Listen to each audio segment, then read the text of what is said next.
Hello my friends, welcome back to the channel. If you've been sitting on the sidelines waiting for 3.17, the time is nigh. 3.17 is out, first wave 1 PTU is out. I'm downloading as we speak, and while we do that, while I'm downloading, we're going to drop by Spectrum and read at a new post put up by Wayne CIG with a couple more quality of life improvements. Now, 3.17 is rather light on new exciting stuff, but there's tons of small quality of life improvements which are really making 3.17 interesting. And when the Scorpius comes out, I will undoubtedly put out several videos complaining about how bad the ship is. But let's wait for that. It's not coming out yet. Let's go see what Wayne CIG is posting. Patch Watch 317, Quantum, cluster missiles, and more. Let's take a look what's happening right here. Turret, Stagger, Rework. What the hell is that? Previously, all weapons would stagger by weapon group, with lower RPM weapons setting the stagger rate. Now weapons will stagger by weapon type. Okay, this means that stagger rate will be calculated for each weapon type within the group. However, only weapons up to a fire rate of 750 will stagger. I don't know that I really paid much attention to this before, but I guess when this finishes downloading, we'll get in there and try that out. Cluster missiles, nice. Now, if you're a fan of Macross, or Gundam, I guess, you know how important swarm missiles are to gameplay, which is very. It's been a while since we've seen cluster missiles. I'm excited to have them back in the game. I don't know how much damage they're going to do. I'm hoping they do a bit more damage, and let's get in there. But cluster missiles now launched the mini missiles again, doing so when close to their target. I wonder if there's going to be frame rate problems or any targeting problems. I'm excited to try this out, looking to get my missile boats out there again. Quality of life changes. The IFCS, a ship's afterburner, will now only drain when actually thrusting. Did it drain when not thrusting before? While enabling cruise control when decoupled will force coupled mode on. Okay. I was not aware it drained when it wasn't on. Okay, well, when that downloads, we'll test that out. Ground vehicle signature emission changes. Yes, important. I'll tell you why. If you were recently playing Jumptown and you're trying to be all sneaky, you want to go in stealth, what do? Well, you either try flying low and hope no one sees you, or you drop from high altitude or even orbit in your ground vehicle. You jump into your space buggy, or you take my favorite, the Nox, which is supposed to be stealthy. So I'm really excited for this one for stealth gameplay opportunities, because if you're in your Nox, you get dropped from high orbit or high altitude, or even from orbit. If you can land properly on a low gravity planet, that is a great way to infiltrate stealthily. So I'm excited. We have adjusted ground vehicle signature emissions so they are more difficult to detect at increased distances. I'm curious to know what that distance will be. We'll find out soon as we get into 3.17. Physicalized ship components. We've completed a major overhaul. Can we see that? Yes, we can. On ship personal inventory storage to accommodate the recent addition of ship components to the inventory. Nice.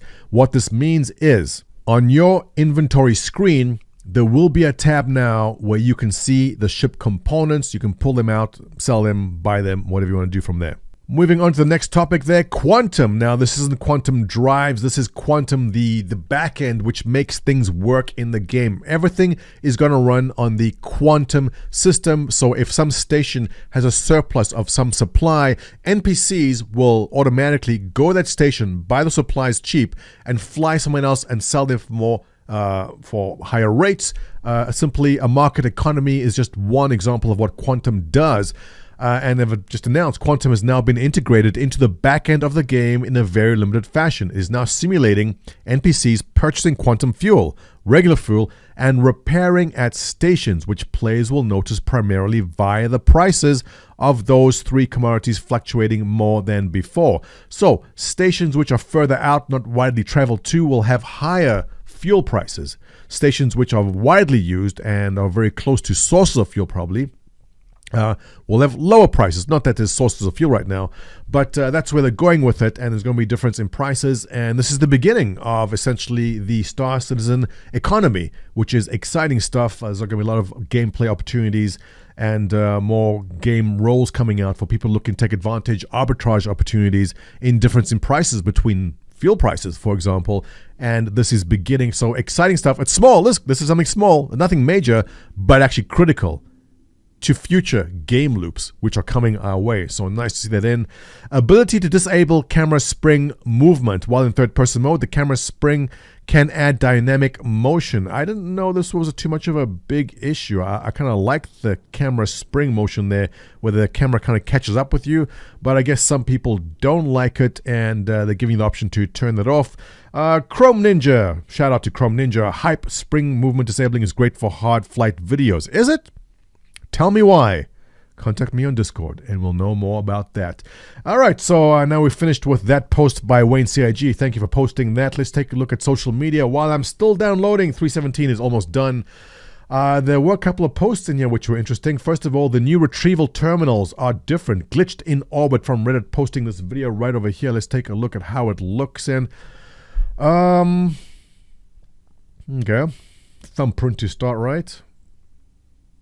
Not really too different. What's really different there? I mean, looks a bit more glossy.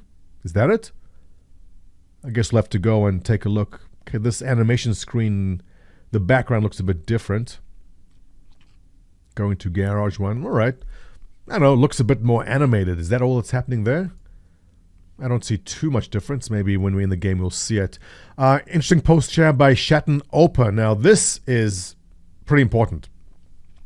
50% of weapons and armor will be loot exclusive in 317. I like it, but I don't like it. Not so much, but I like it. Because it's giving you a reason to go out and find more loot, giving you an excuse to go play the game, go to places, find loot which you will not find in stores now. So I like the idea. It's encouraging people to spend more time exploring and looking for loot. But for a lot of organizations or groups out there that have a certain color theme to their armor sets, which many do, if they have now removed your favorite armor set from the stores, and your armor set is only going to be found randomly, that kind of ruins your late game gameplay opportunity of your fashion gameplay, which is the end game after all. It makes it a little more difficult. So yeah, we'll see. So basically saying here, out of 136 weapons, only 57 are buyable in game. All right. From 232 armor sets, armor pieces, 141 are now only at stores. So yeah, that is a big change, and we definitely going to have to spend a lot more time, I guess, looting or trying to find armor pieces which are rare, and also possibly creates more game loops where if you find a certain color, like I have that, is it an Inquisitor with the pink eyes? I don't like it, but if you like that set and it's not available in stores, maybe there's a way I can sell it to you. I mean, give me 50,000 USCs, I'll give you the pretty helmet I found. So yeah, maybe some more game loop opportunities. You find rare armor and you find people who want to buy it. I think that might work. Interesting. Clouds on Hurston, Obi-Wan Shinobi. What you got? Check this out. So these are some beautiful images here posted by Obi-Wan Shinobi.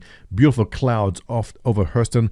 My CPU GPU combo will explode into flames if I try render clouds, so my clouds are off. But as soon as I get my hands on the 4080 Ti, I will definitely turn it on and render these beautiful clouds, which look awesome. What armor set is that? Is that the Stinger? I think it's a Stinger. But yes, beautiful terrain there, beautiful pictures by Obi-Wan. Speaking of Obi-Wan, end of this month, Obi-Wan Kenobi coming to Disney Plus. It's going to be awesome. But those clouds do look very, that is pretty. That is pretty. I look forward to rendering them one day. We'll get them soon, hopefully. And I think that kind of wraps up all the cool things I saw in 317. My download is done. I'm going to get in there in a second and check it out. But as always, if you enjoy my content, you know what to do, guys. Give me a thumbs up, subscribe. Your comments below are always appreciated. And let's dive in there and see what else we can find. Take care.